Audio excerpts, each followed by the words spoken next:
నేను మీ అందరితో చర్చించబోతున్నాను.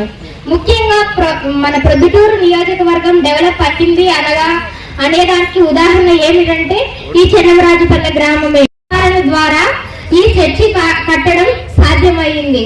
అందుకు కృషి చేసిన పెద్దలందరికీ నా హృదయపూర్వక నమస్కారములు. అలాగే మన ప్రొద్దుటూరులో ఎంతో డెవలప్ జరిగింది అనడానికి ముఖ్యంగా రాజన్న భోజనం. దాని ద్వారా ఎంతో మంది ఆకలి తీరుస్తున్నారు. ప్రతిరోజు ఎవరికి ఆకలి బాధ లేకుండా ఎంతో మంది ఆకలిని తీర్చడానికి అది కృషి చేస్తోంది. అలాగే మన సీఎం జగన్మోహన్ రెడ్డి గారు ముఖ్యంగా ఆడపిల్లల భవిష్యత్తు బాగుండాలని, ఆడపిల్లల చదువు బాగుండాలని కోరుకుంటారు. అలాగే ఆయన అనుకున్నట్లు ఆడపిల్లల చదువు కోసం పాఠశాలలు కట్టించారు. గత ప్రభుత్వాలలో పాఠశాలలలో అన్ని సౌకర్యాలు లేవు, కానీ ఈ ప్రభుత్వంలో అన్ని పాఠశాలలలో డిజిటల్ బోర్డ్స్ వచ్చాయి. అలాగే ట్యాక్స్ పంపిణీ కూడా జరిగింది.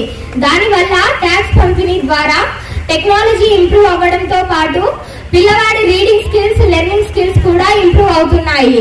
ఇలా చెప్పుకుంటూ పోతే మన సీఎం జగన్మోహన్ రెడ్డి గారు ఎన్నో మంచి పనులను, కార్యకలాపాలను చేపట్టారు. అలాగే రాబోయే ఎలక్షన్స్ లో కూడా మన ఎమ్మెల్యే గారే మనకు మళ్ళీ ప్రొద్దుటూరు నియోజకవర్గానికి ఎమ్మెల్యేగా రావాలని కోరుకుంటున్నాను. అలాగే మన సీఎం జగన్మోహన్ రెడ్డి గారు కూడా మనకు మళ్ళీ సీఎం గా రావాలని కోరుకుంటున్నాను.